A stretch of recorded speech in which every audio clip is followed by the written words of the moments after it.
Hello, hello. You make me sound like a movie star with that introduction. But fun fact, many years ago, I was in a Bollywood film with Shah Rukh Khan a long, long time ago. So you have an analyst and a movie star in front of you today. So look, guys, business has never been easy. I think we can all agree to that.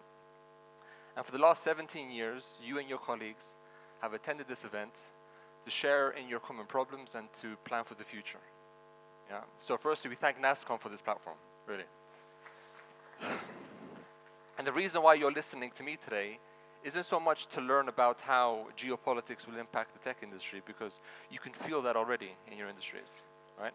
But more fundamentally, what I'm here to do today is to teach you how to think about global affairs.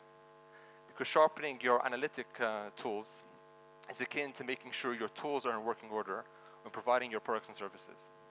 But unfortunately, this practice is probably one of the least exercised muscles in the anatomy of business leaders today. So if there's one thing that you should take away from this talk, and one thing only, it should be this. The only way to prepare for volatility in times of crisis is by using first principles thinking. It will be your guide, and it will help you win. So my proposition to you all today is a simple one. For the next 30 minutes, what I want from you is your undivided attention. And in return, I'll do two things. Firstly, I'll set the tone for this event. And secondly, and more importantly, what I'm going to do is give you a framework of thinking about global affairs that you can bring back to your organizations to plan for future volatility, to manage risk better, right? And to also raise your standards when it comes time to business resilience. Deal? Okay? And the way I'm going to do this is in three parts. Firstly, I'm going to teach you how to think in first principles about global affairs. Then we're going to show India's growth trajectory using this framework, okay? And thirdly, I'm going to teach you about the momentum of how geopolitics actually operates in the world, okay? So this is what's going to happen in the rest of this talk. And for us to do this properly, we have to first of all start off by understanding that for the entirety of human existence, success in business has been predicated on how well business leaders understood and navigated these two following questions. First of all, what do we sell? And who do we sell it to?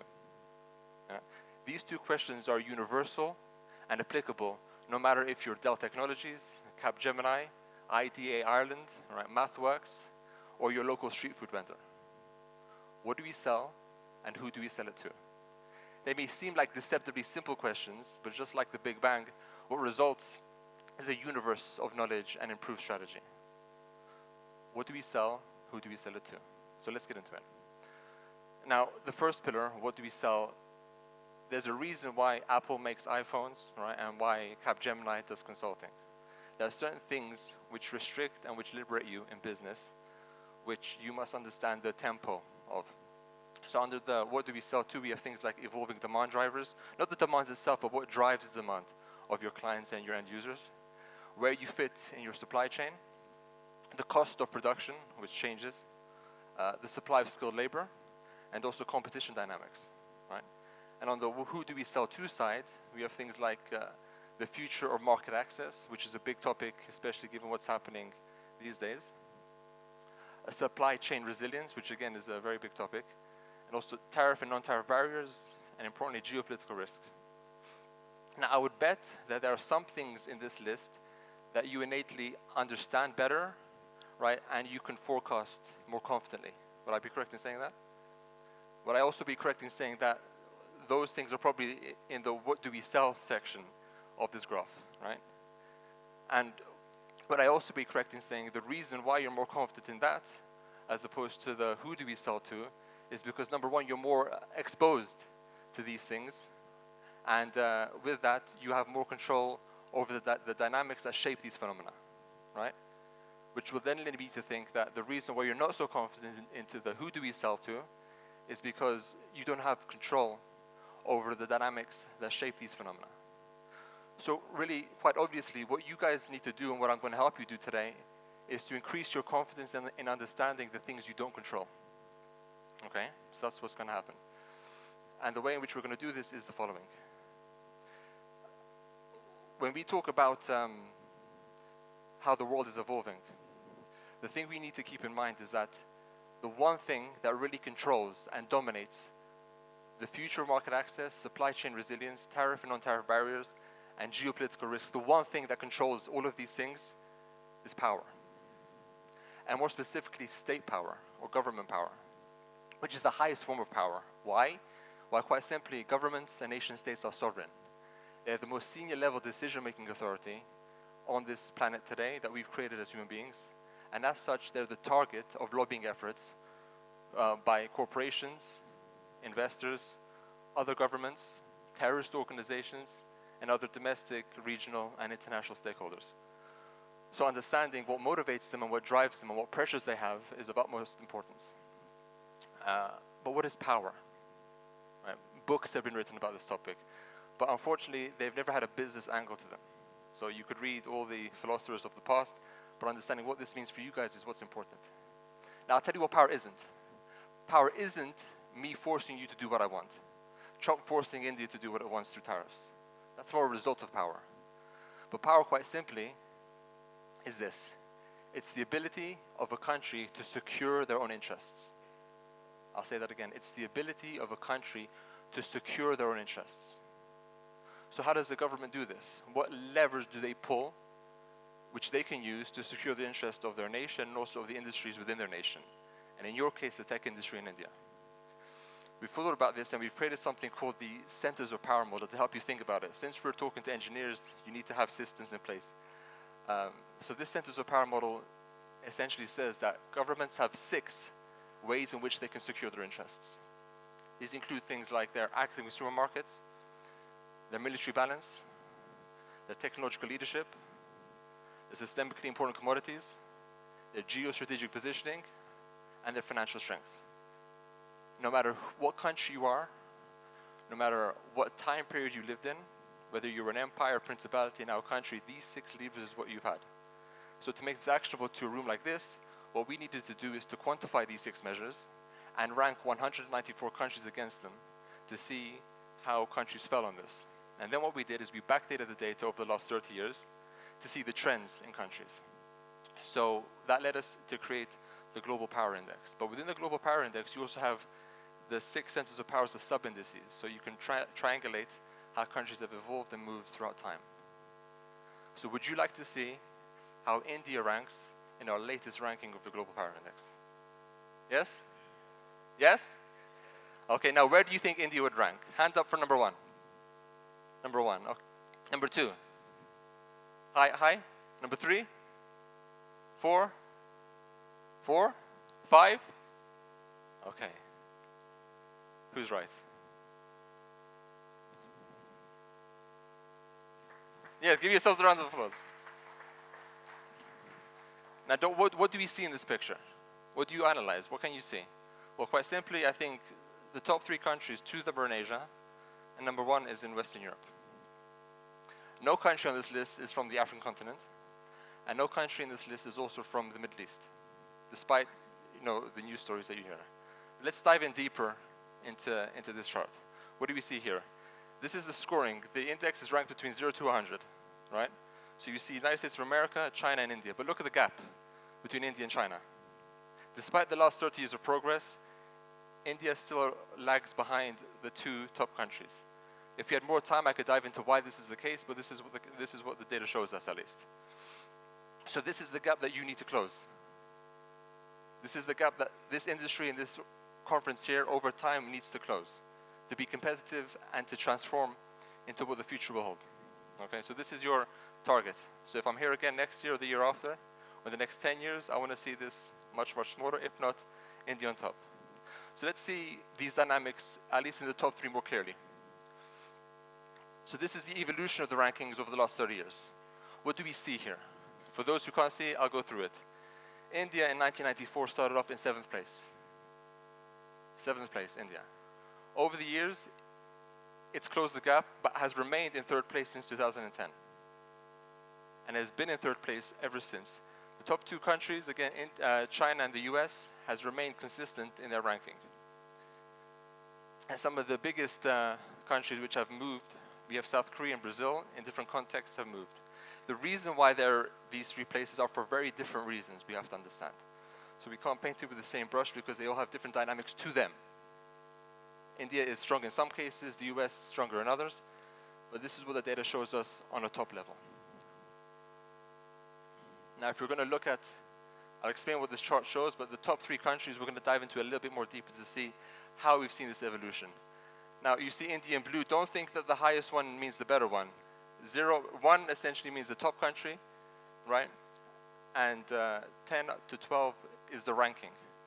So the higher the country, the least powerful it is. So across the different indices, this is how India, China, and the US has ranked in 2023. And if you look here in terms of the scores, you can see how far ahead and behind India is to the other two countries. So you can see what gaps they need to fill, right? And where they're ahead already. So there's only so much the tech industry can do to close this gap, but in your sector, at least in the technology sector, you can see the gap that these countries have. Now, if you look at the technological leadership index as well, we have to see some of the main trends across the time. The biggest movers in technology over the last 30 years have naturally been India and China, starting off in 91st place and let's say 80th place. And over the last 30 years, we've seen the boom, right? But we've seen India take a much volatile, I suppose, trajectory over the years to see where it's going to in the technological leadership index, by the way, right? We're not looking at the global power index here.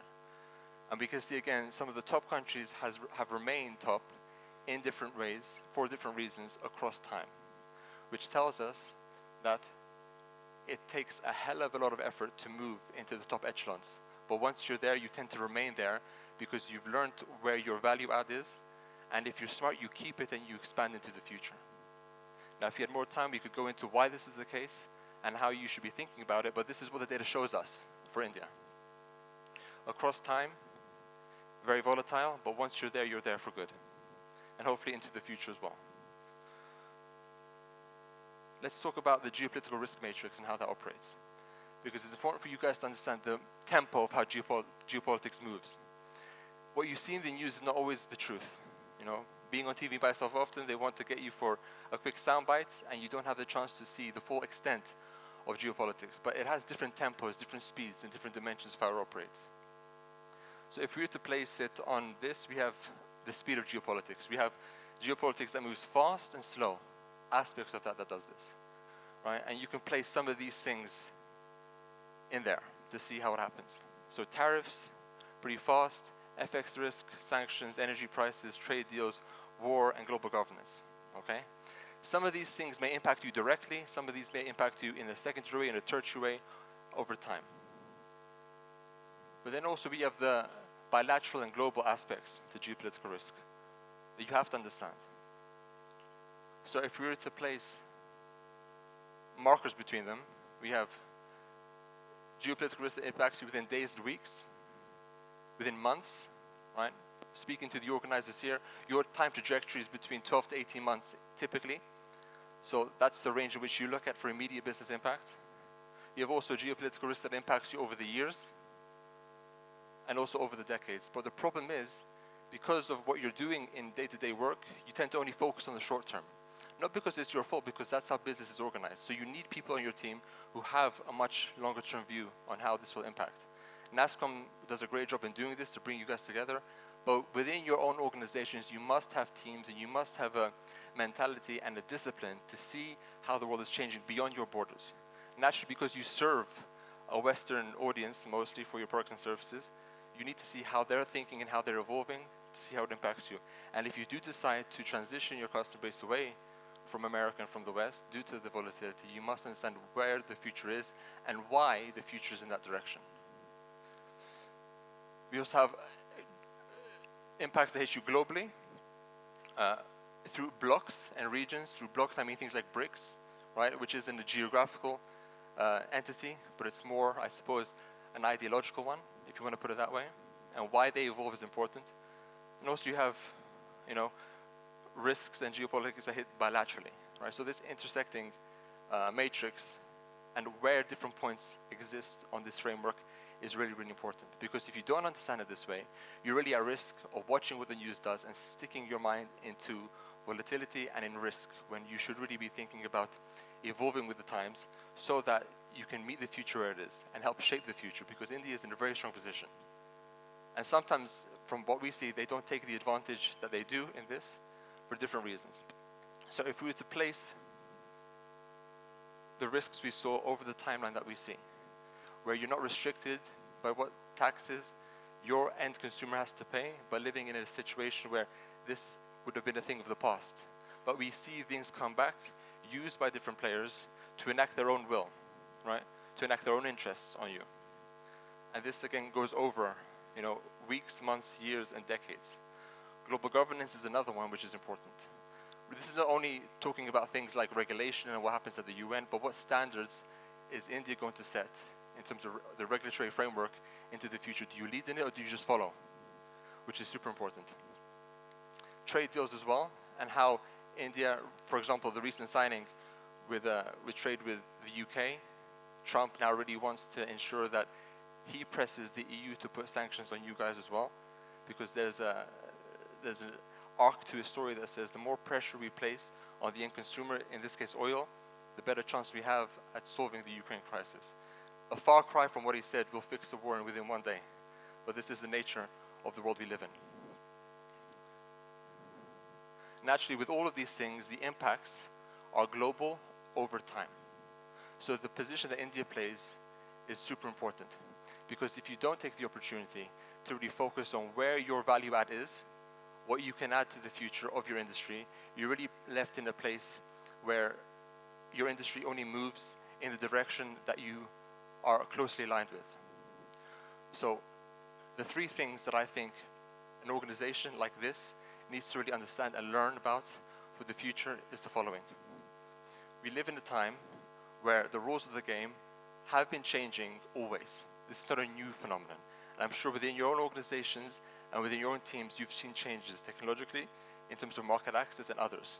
But we're in a time now where looking at the global picture becomes even more important.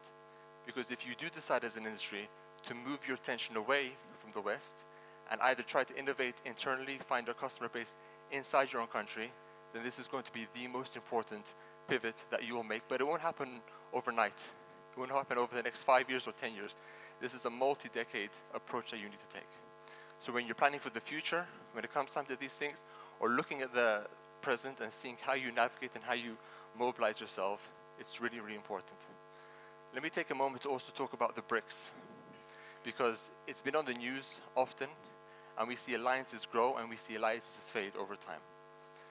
But what's important for me to understand is that for these alliances, we need to understand the tempo of them. The BRICS really didn't start off as an invention by the BRICS itself. The BRICS was actually invented by Goldman Sachs. Jim O'Neill, who was the chief economist then, wrote a white paper talking about how the world needs better BRICS, talking about the 4 countries involved and how these countries are going to play an outpaced, bigger role in global affairs and in the economy.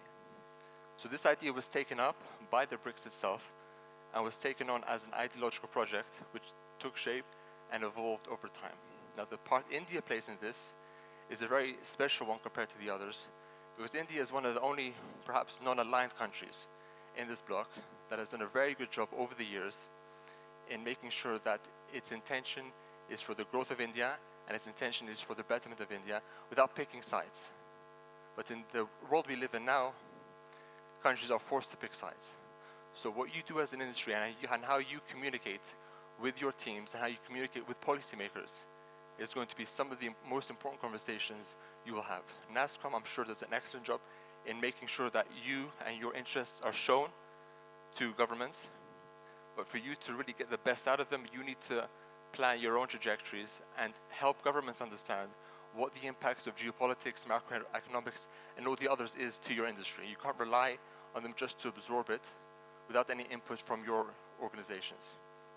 Now, as a startup movement, BRICS may sound like a good idea. You're trying to find new alliances based on values and based on a service offering that is unique to you. But what happens? What happens if and when BRICS succeeds? And do we truly understand what the motivations is for the BRICS nations? And are we all, meaning the countries involved, in alignment to how these ambitions are actually put on paper? And if we're not in alignment, how are your voices going to be transmitted to the policymakers of India to tell them we are either for or against this movement, right? How much do you know about what the changes through BRICS will actually mean to your industry? Is it a good idea for you to buy into this new project because you see opportunities or because of whatever reason you have? So in keeping a good line of communication with governments is in your pursuit of growth, innovation, and development is probably some of the most important questions you're going to have. Because we can see, for example, what China's interest would be in this, right? Russia's interests are quite pressured now because they're in a position where anything against the US is what they need and what they want to have. So they're on a rallying cry to bring more members into this coalition and to try to find a way to use the disgruntlement of nations to their advantage when putting together this assembly of nations. But how valuable is it for India, right? How much do you believe in this project, in this ideal? These are the kinds of questions you need to be having on a daily basis within your organizations. You need to have teams within teams who can see the global picture, short-term, mid-term, and long-term, and then plan in terms of how do you deal with these challenges. And if there's gaps in your knowledge, don't only rely on the easiest places to get the knowledge, but go to the source, right? Read the documents that come out of the BRICS conferences, see what they're saying, see if you buy into the vision, see if the vision in your sense is even palatable, and then make sure you have an industry-wide response to this so that the position of tech in India is not sort of hazy, but it's very focused. And the more you do this over time, the more you have a chance to ingratiate yourselves into not only looking at what's happening now, but looking into the future. You will be in probably one of the best positions to manage and to navigate these issues over time. And if you don't do that, well, you'll be at the mercy of what comes next and who wants to be there. Confidence in the Indian market may dwindle because your assertiveness and your stances on these topics aren't going to be clear. And if your end users continue to be the West, then how do you work with them to find out where their pressures are in this? Because it's not only a one-way street. Because I'm sure your clients and your customers and their end users are feeling the impacts of what's happening today. And the one thing that does arise from all these countries trying to secure their own interests over time are four things, what we call the Global Four, and Rajesh actually alluded to it in his talk. So in our point of view, what happens is that as all these countries vie for influence in securing their own interests, they will use the centers of power matrix to enact what they want. And if the policymakers are smart, they'll do this not holistically. They'll focus on a few industries first because that's all the time they have, and they'll make sure that they maximize themselves on these things. But as time evolves, what tends to happen is that four things tend to arise when countries vie to secure their own interests. We call it the Global Four. First of all, globalization doesn't die. It becomes even more important. When people say that we're splitting away from globalization, it's not happening anymore, I'm sure you see in your industries it's nonsense. The world has always been globalized and it will continue to be globalized through software predominantly and also through trade. Although trade is having a hard time of products now, but it certainly won't die off because you have more than just the American markets to work with. The next thing that arises is geopolitical risk or geoeconomic risk, right, or geo-risk in general. You can add anything else afterwards, politics, economics, technological, becomes even more important. The next thing is that technological, transformational technology in your industry is at scale. No longer do you have to physically have a hardware in front of you. Software is king, and that will continue to arise and will continue to impact the world in many different ways. And also, finally, societal change. And with this I mean not only ideas of ESG and also consumer sentiment, but these things acting in tandem together to lead innovation in different directions. But these things aren't happening in their own individual cells. They're combining and they're coalescing together, impacting your industry in different ways. And what results out of that, right, is up to you. How do you take the lead in this, and how do you understand these factors? Because although this room may be engineering and design, wholesale vertical integration of understanding the risks and challenges needs to be primary for you and your teams. You can't just have certain teams doing this and certain teams not doing this. It needs to be a whole organizational approach. This comes from leadership. Leadership needs to drive this, and I'm sure many leaders of companies are in this room today learning about how to do this better. And the charts that we showed you here is just a taste of where India can go into the future and how are your interests secured as corporations, not only governments and countries, but how do you create your own version of the centers of power matrix in your own organizations, right? What actually comes out of this for you? How do you create your own version of this for your own organizations? What do you have at your disposal to secure your own interests over the time period that you deem the most appropriate to plan, right? Is it, again, your consumer base? Is it this, in fact? Is it this? The what do we sell, right? Is this what you look at? Who do we sell to? How do you create your own risk matrix and your own development matrix that is understood by the top leadership team and is disseminated throughout your organizations to ensure you have a whole organizational approach to this? And I have to stress this point because people say we do this, we're great, but then when tested, there's gaps in knowledge, there's misalignment, and that's what causes organizations to move slowly. And slow in this pace of change is a killer. You must move, not only fast, but must move with intelligence. So having an approach where you understand not only what's happening, but why is the world moving in this direction is key. Why is always the most important question. And the way you do this, and I'll leave you with this, is by number one, using first principles thinking. And as engineers, I'm sure you're probably more exposed to this than many other teams are. So there's things that your teams can learn from you and you can learn from them, okay? Setting your timelines. Not all risks are obvious immediately. Some take time to evolve and to change. So how do you and your teams understand this and plan for this? And what questions do you ask about the change that's happening? Do you know how to ask the right questions? Where do you go for the information, to get this information? And how is this approach disseminated within your own organizations? If you don't have an approach to this now, you must develop one, okay? And thirdly is sharing insights with your own communities. Nasscom being a primary platform, but within your specific sectors and your specific verticals, what lessons can you learn from each other, right? What's worked, what hasn't worked? What teams and organizations are doing a better job than you in ensuring they're securing their own interests?